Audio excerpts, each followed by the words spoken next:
하케보른의 메이틸트 천상의 공명을 기록한 성령의 악기. 죽음의 그림자가 짙게 깔린 갓난아기의 요람 앞에서 한 사제가 예언합니다. 이 아이는 하나님의 거대한 기쁨이 될 것이다. 육체의 연약함을 뚫고 터져 나온 천상의 노래가 어떻게 중세의 어둠을 밝히고 데게르트루트라는 거목을 키워냈을까요? 주님의 심장 소리를 받아 적은 여인 하케보른의 메이틸트의 드라마가 지금 시작됩니다. 여러분, 성령님의 역사는 때로 우리가 이해할 수 없는 가장 연약한 지점에서 시작되곤 합니다. 오늘 우리가 만나는 하케보른의 메이틸트의 생애가 바로 그렇습니다. 1241년 독일의 명문 귀족 가문인 하케보른 가문에서는 한 아기의 탄생으로 긴장감이 감돌았습니다. 태어난 아기가 너무나 가냘프고 숨소리가 희미해서 당장이라도 꺼질 것 같은 촛불 같았기 때문입니다. 부모는 아기가 세례도 받지 못한 채 죽을까 봐 전전긍긍하며 급히 사제를 불렀습니다. 그런데 그 아기를 품에 안은 사제의 입에서 뜻밖의 말이 터져 나옵니다. 걱정하지 마십시오. 하나님께서는 이 아이를 통해 당신의 자비와 기쁨을 온 세상에 증명하실 것입니다. 이 아이는 하나님의 거룩한 도구가 되어 수많은 영혼을 위로할 것입니다. 이 예언이 바로 하케보른의 메이틸트라는 위대한 성령의 악기가 세상에 첫 울림을 알리는 순간이었습니다. 성령님은 메이틸트가 철저히 세상과 구별되기를 원하셨습니다. 그녀가 7살이 되던 해, 어머니의 손을 잡고 방문한 헬프타 수도원은 그녀의 인생을 송두리째 바꾸어 놓았습니다. 그곳엔 이미 그녀의 친언니인 게르트루트가 수녀원장으로 있었지요. 어린 메이틸트는 수도원의 문턱을 넘는 순간 차가운 돌벽 사이로 흐르는 형언할 수 없는 평안에 압도당했습니다. 귀족의 화려한 성에서 누리던 비단옷과 기름진 음식이 더는 그녀의 마음을 붙잡지 못했습니다. 7살 소녀는 부모님께 간곡히 청합니다. 저를 이곳에 살게 해주세요. 저는 하나님과 단둘이 있는 이 자리가 세상 그 어느 곳보다 좋습니다. 부모의 만류도 소용없었습니다. 성령님은 이미 이 어린 영혼의 중심을 장악하셨고 그녀는 그렇게 스스로 세상의 명예를 버리고 기도의 밀실로 걸어 들어갔습니다. 수도원에서의 삶은 배움과 기도의 연속이었습니다. 메이틸트는 총명했습니다. 성경을 읽고 해석하는 능력이 탁월했을 뿐만 아니라 무엇보다 그녀에게는 하나님이 주신 천부적인 재능이 있었습니다. 바로 듣는 이의 영혼을 흔드는 맑고 청아한 목소리였습니다. 사람들은 그녀를 가리켜 헬프타의 꾀꼬리라고 불렀습니다.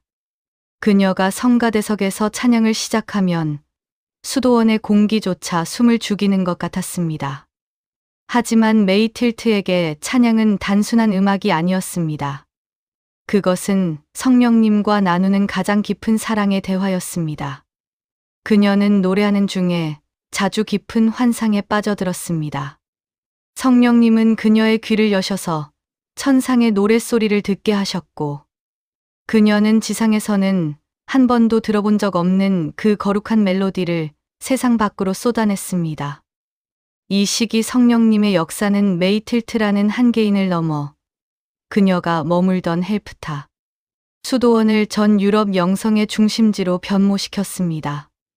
성령님은 메이틸트를 통해 중세의 딱딱하고 관념적인 신학을 깨뜨리셨습니다.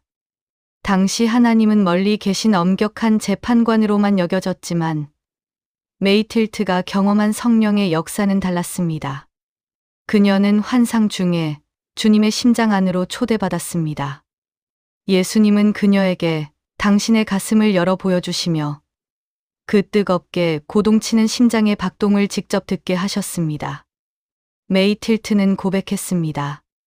하나님의 사랑은 정지된 교리가 아니라 우리를 향해 미친 듯이 뛰고 있는 살아있는 심장 박동이다. 이 발견은 중세 영성사에 엄청난 충격을 주었습니다.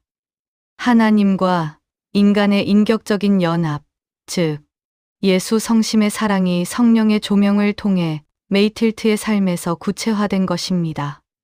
성령님은 또한 메이틸트를 위대한 스승으로 빚어가셨습니다. 그녀는 수도원의 여학생들을 가르치고 지도하는 소임을 맡았습니다. 그 학생 중 한 명이 바로 우리가 나중에 만나게 될 영성의 거인, 대 게르트루트였습니다. 메이틸트는 게르트루트에게 지식만을 가르치지 않았습니다. 그녀는 성령의 음성을 분별하는 법, 내면의 소음을 잠재우고 주님의 임재를 기다리는 법을 몸소 보여주었습니다. 메이틸트라는 스승이 있었기에 게르트루트라는 거목이 자라날 수 있었던 것입니다. 성령의 역사는 이처럼 한 사람의 헌신적인 삶을 통해 다음 세대로 도도하게 흘러갑니다. 메이틸트는 제자들을 가르칠 때 늘 강조했습니다. 너희의 마음을 악기로 들여라. 성령께서 연주하시도록 너희의 의지를 비워두어라. 그러면 너희의 인생 자체가 하나님의 장엄한 교향곡이 될 것이다. 하지만 이런 눈부신 영적 체험 뒤에는 처절한 육체의 고통이 뒤따랐습니다. 메이틸트는 평생 만성적인 질병과 극심한 통증에 시달렸습니다. 때로는 숨을 쉬기조차 힘들 정도의 쇠약함이 그녀를 덮쳤습니다. 사람들은 의아해했습니다. 저렇게 성령 충만한 여인에게 왜 이런 모진 고난이 계속되는가? 그러나 메이틸트는 고난 속에서 성령의 더 깊은 역사를 발견했습니다. 그녀는 고통이 심해질 때마다 십자가에 달리신 예수님의 고난을 묵상했습니다. 나의 이 아픔은 주님의 아픔에 참여하는 거룩한 통로다. 성령님은 그녀의 부서진 육신 사이로 천상의 위로를 부어주셨습니다. 그녀는 아파서 울면서도 입술로는 주님을 찬양했습니다. 육체의 불꽃이 사그라질수록 그녀 영혼의 불꽃은 더욱 투명하게 타올랐습니다. 성령님은 고난이라는 용광로를 통해 그녀를 가장 순결한 정금으로 빚어내셨습니다. 메이틸트의 영성이 문서로 남게 된 과정 또한 성령님의 기막힌 섭리였습니다. 그녀는 자신의 영적 체험이 세상에 알려지는 것을 극도로 두려워했습니다. 자신은 오직 주님만 아시는 비밀스러운 신부로 남길 원했기 때문입니다. 그래서 그녀는 환상 중에 본 것들을 결코 기록하지 않았습니다. 하지만 성령님은 다르게 일하셨습니다. 메이틸트가 주님과 나누는 그 황홀한 대화와 계시들이 사장되는 것을 원치 않으셨던 하나님은 동료 수녀들의 마음을 감동시키셨습니다. 제자인 게르트루트와 동료들은 메이틸트가 무심결에 뱉어낸 고백들, 기도 중에 흘러나온 계시들을 몰래 받아 적기 시작했습니다. 나중에 이 사실을 알게 된 메이틸트는 큰 충격에 빠져 눈물로 기도했습니다. 주님, 저희 허물이 천하에 드러나게 되었습니다. 어찌하면 좋습니까? 그때 성령님은 그녀의 마음에 부드럽지만 단호한 음성을 들려주셨습니다. 두려워하지 마라. 이 기록은 너의 자랑이 아니라 장차 다가올 세대에 나의 사랑이 얼마나 깊은지를 알리는 증거가 될 것이다. 이 책을 읽는 자마다 나의 심장 소리를 듣고 나에게로 돌아오게 될 것이다. 그렇게 해서 탄생한 책이 바로 특별한 은혜의 책입니다. 이 책은 메이틸트 개인의 일기가 아니라 중세의 어둠 속에서 성령께서 우리 인간에게 보내신 뜨거운 연애 편지였습니다. 이 책이 세상에 나옴으로써 수도원, 담장 안에 갇혀있던 성령의 역사는 온 유럽의 평신도들에게로 번져나갔습니다. 사람들은 이 책을 읽으며 정형화된 예배가 아니라 가슴으로 만나는 하나님을 경험하기 시작했습니다.